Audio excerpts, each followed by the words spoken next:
આ રાજકોટ ગ્રામ્ય જિલ્લાના સાયબર પોલીસ સ્ટેશનમાં ચાલતી એક જો 1500 કરોડથી વધારાનું લોકો સાયબર અને જીએસટીના કૌભાંડના અકાઉન્ટ્સમાં ટ્રાન્ઝેક્શન હતા. આ તપાસ દરમિયાન 16મા આરોપીને પકડવામાં આવ્યો છે.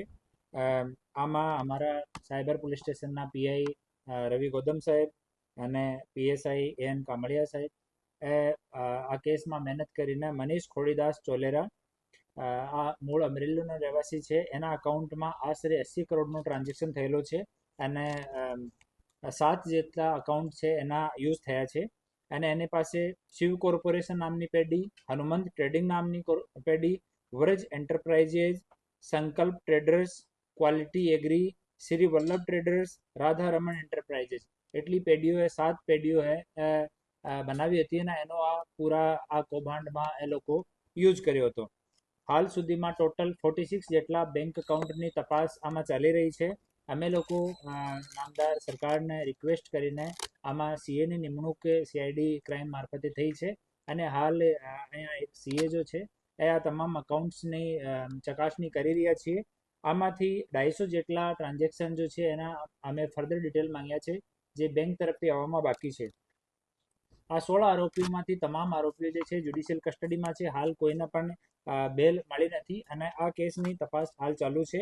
ટોટલ 1930 ઉપર 219 જેટલી આમાં ફરિયાદો થઈ છે અને ગુજરાત પૈકી 21 ફરિયાદો છે જેમાંથી 2,94,00,000 રૂપિયાનો સાયબર ફ્રોડ આમાં રજીસ્ટર્ડ છે. આપણે એપીએમસીના અકાઉન્ટ્સ મોટા ભાગના એ લોકો પેઢીઓને યુઝ કર્યો હતો. એક ગોંડલની એપીએમસીની પેઢીઓ છે, બેડી રાજકોટની એપીએમસીની પેઢીઓ છે, આંબા અમરેલી, સાબરકુંડલા અમરેલી અને લાઠી અમરેલી અહીંયાની જો પેઢી છે એનો આ પૂરા કૌભાંડમાં યુઝ થયો છે. હાલ જો આરોપી પકડાયો છે મનીષ ખોડીદાસ ચોલેરા. આ મનીષ કમાણી અને વિવેક ભાલિયા આ બંને સાથે સંપર્કમાં હતો અને પોતાના અકાઉન્ટ આ કૌભાંડ માટે મની સર્ક્યુલેટ કરવા માટે એનો ઉપયોગ થયા હતા. આમાં એક મુખ્ય આરોપી જે છે હિરણ લિંબાસિયા પહેલાંથી જેલમાં છે. એની અમે લોકો ટ્રેવલ હિસ્ટ્રી જોઈ તો 1 વર્ષમાં 16 વખત વિદેશ યાત્રા કરી છે અને પોતાના સ્ટેટમેન્ટમાં પણ એ લોકો કીધું કે અહીંયાથી એ લોકો કીટ આપવા માટે દુબઈ અમુક સમયમાં જતા હતા.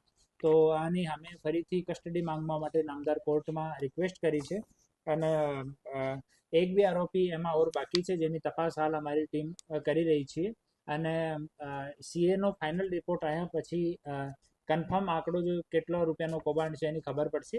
પણ 1500 કરોડનો વધારાનો કન્ફર્મ ટ્રાન્ઝેક્શન આ તમામ અકાઉન્ટ્સમાં થયો છે. આ પૂરા કેસમાં રાજકોટ રેન્જના ડીઆઈજી શ્રી નેત્રાય સાહેબનો સતત માર્ગદર્શન છે અને એના માર્ગદર્શન મુજબ એની તપાસ આગળ વધી રહી છે.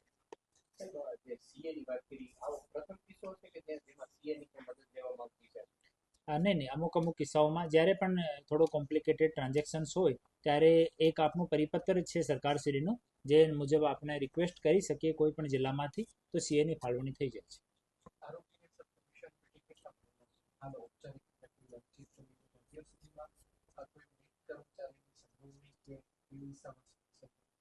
આમાં આ પાર્ટિક્યુલર જો પકડાયો છે મનીષ એને 450 રૂપિયા 1 લાખ ઉપર મળતા હતા ટ્રાન્ઝેક્શન ઉપર અને બેંક કર્મચારીની તપાસની ચકાસણી આની ભૂમિકાની ચકાસણી અમે લોકો કરી રહ્યા છીએ.